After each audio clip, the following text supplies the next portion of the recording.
How you guys doing? My name is Clint Richards. My friends call me AZ. Welcome to AZ Meets the World. I apologize in advance. I'm getting over COVID-19, so my voice is a little bit raspy. I'm struggling to talk, but I got some things that I want to discuss today. I'd like to start today by saying that I'm not a Republican and I'm not a Democrat. Okay, I'm neither one. I consider myself undecided. Okay, in my opinion, I'm not educated enough about the actual people holding office to know which side I truly share the majority of my values with. All I know for sure is that I'd like to see us all work together a little bit more.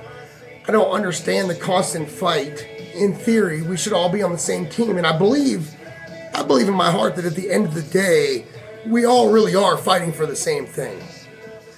I'd like to take a little bit of time to talk about Donald Trump. Now, when it comes to Trump, it seems like we have one or two options. Either you love him or you hate him.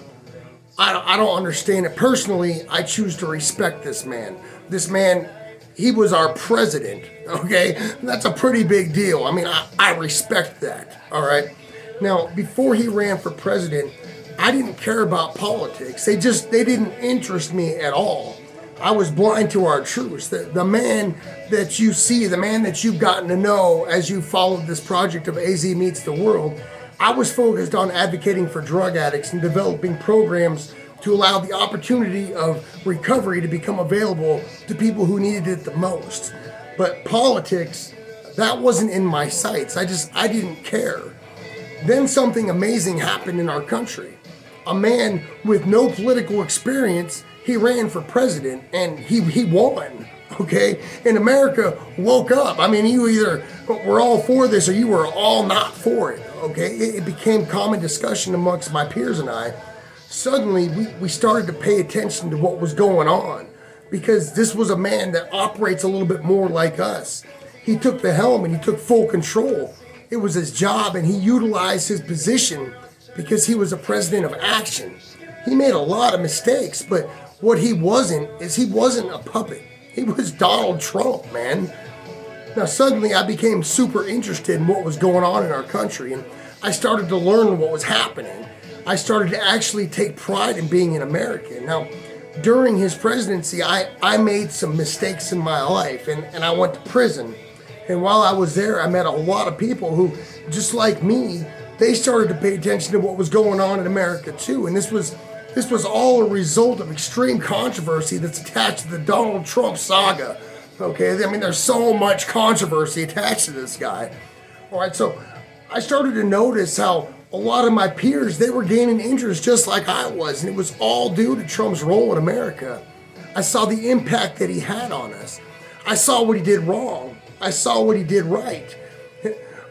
I studied him because he was the centerpiece on the world stage. It was all Trump all day long, right? That's what it was. It was the Donald Trump show. No matter what network you're watching or you're listening to the radio or you're just listening to people. I mean, everybody's talking about Trump, man. And like, do you know what that did for me? You probably don't, but I'm going to tell you right now. It made me the man that I am today. It allowed me to see that the right guy can really impact the world. It showed me that when it comes to politics in America, my demographic really is a reachable audience, okay? And that's real stuff, man. Thanks to Donald Trump, when I look in the mirror, when I see this face in the mirror, I see an American icon. Before, when I looked in the mirror, I saw pain. I felt trauma in my soul. But that same soul is healing. And it's healing because I started to write this project and my trauma poured out all over these pages. And I chose this avenue because Donald Trump showed me that he'll do whatever he wants because he believes in himself. And now, as a result of that, I have a level of confidence that I never had before. And like I said when I started this today, I'm not sided between parties. But I can say that Donald Trump's ability to walk through his presidency with so much hate being thrown at him every day, and it didn't prevent him from holding his composure. He stayed true. This taught me a lot about the man that I'm capable of being myself. I know that Donald Trump is banned from social media, but if this gets to you, Uncle Donnie, if this gets to you, thank you. You made me a better man. Okay, you made me a better man, and I appreciate you. Thank you for being awesome. Thank you for achieving greatness. And whether you make it for round 2 or not, man, thank you for being an American. We need more people like you. I love you. Thanks for watching AZ Meets the World. I'll talk to you all later.